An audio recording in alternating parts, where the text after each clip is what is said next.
صح، الماشين ليرنينج دي بداية كلمة ليرنينج، اوكي. بداية إن يبقى في حاجة implicit، أنا ما بادّيلوش instructions حقيقي، هو اللي بيتعلّم، تعلُّم الآلة، الآلة مش بدأت زي تتعلّم. الكودينج كده، انا بقول له اف كذا اعمل كذا، اف كذا لأ، اعمل كذا.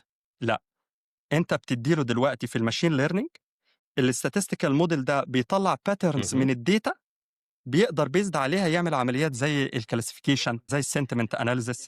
الsentiment analysis دوّة اللي بيستخدموه في الmarketing تمام. عشان يقدر إنه يclassify هل الcomment دوّة positive أو negative أو neutral أو كده، تمام؟ الmachine learning زي ما قُلنا بيعتمد على statistical model، ما بيحتاجش data set كبيرة أوي، وما بيحتاجش computational power كبيرة، تمام؟